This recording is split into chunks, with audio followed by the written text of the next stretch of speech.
सिंधुदुर्ग जिल्ह्यावरील छत्रपती शिवाजी महाराजांच्या श्री शिवराजेश्वर मंदिरासाठी राज्य सरकारने वार्षिक 1,00,000 रुपयांचा निधी मंजूर केला असून जो अतिशय तुटपुंजा आहे। हिंदू जनजागृती समिती आणि शिवप्रेमी संघटनांनी यामध्ये वाढ करण्याची मागणी केली होती। समितीने तत्कालीन मुख्यमंत्री एकनाथ शिंदे यांची भेट घेऊन प्रति महिना 50,000 रुपयांची मागणी केली होती। त्यांनी महसूल सचिवांना तातडीने कार्यवाहीचे आदेश देऊनही प्रत्यक्षात महिन्याला केवळ 8,000 रुपये निधी मंजूर झाला। या सरकारी दिरंगाईवर हिंदू जनजागृती समितीचे सिंधुदुर्ग जिल्हा समन्वयक संजय जोशी यांनी प्रश्न उपस्थित केला। तर शिवरायांच्या मंदिराला वर्षाला 1,00,000 दिले जात असताना औरंगजेबाच्या कबरीसाठी 2022 मध्ये 2.5 लाख आणि 2023 मध्ये 2,00,000 रुपयांचा निधी दिला गेला। प्रशासकीय अधिकाऱ्यांच्या लेखी शिवरायांचे मूल्य औरंगजेबापेक्षा कमी आहे का असा सवाल संजय जोशी यांनी उपस्थित केला।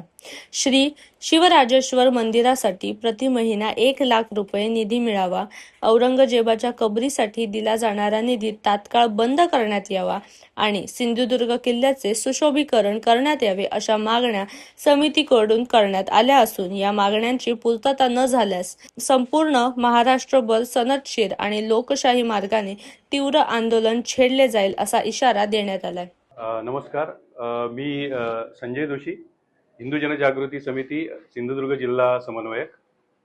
नुकतंच महाराष्ट्र शासनाने सिंधुदुर्ग किल्ल्यावरील जे छत्रपती शिवाजी महाराजांचं मंदिर आहे, श्री शिवराजेश्वर मंदिर, या मंदिरासाठी वार्षिक 1,00,000 रुपयाचा निधी मंजूर केलेला आहे। मला वाटतं हा निधी जो मंजूर केलेला आहे तो अत्यंत तुटपुंजी आहे। 1970 सालापासून 250 रुपये हा निधी देण्यात येत होता, तो अगदी एप्रिल 2026 पर्यंत। आणि त्याविषयी हिंदू जनजागृती समिती आणि शिवप्रेमी संघटनांनी सरकारकडे मागणी केली होती की हा तुटपुंज निधी जो आहे तो वाढवून त्याच्यामध्ये वाढ करून मिळावी।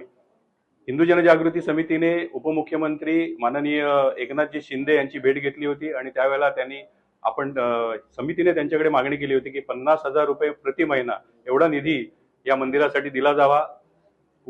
एकनाथजी शिंदे यांनी तात्काळ आदेश दिले होते महसूल विभागाच्या सचिवांना की यावरती तातडीने कार्यवाही करावी, पण त्याच्या पद्धतीने कार्यवाही न होता केवळ महिन्याला 8,333 रुपये एवढाच निधी मंजूर केलेला आहे।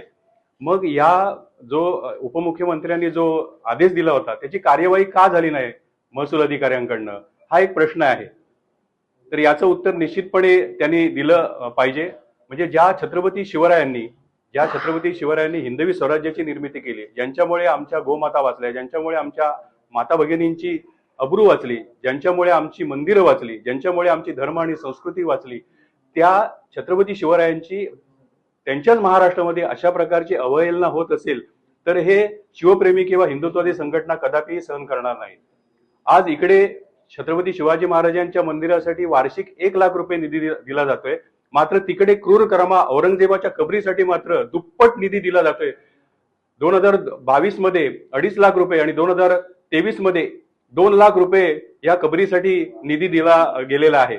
म्हणजे या प्रशासकीय अधिकाऱ्यांच्या लेखी छत्रपती शिवरायांचं मूल्य औरंगजेबापेक्षा कमी आहे का असा एक प्रश्न इथे निर्माण होतोय आणि म्हणूनच याचा आम्ही निषेध करत आहोत की हा निधी आहे तो वाढवून मिळावा आणि अजून म्हणजे प्रति महिना 1,00,000 रुपये हा निधी देण्यात यावा, म्हणजे वार्षिक 12,00,000 रुपये निधी देण्यात यावा।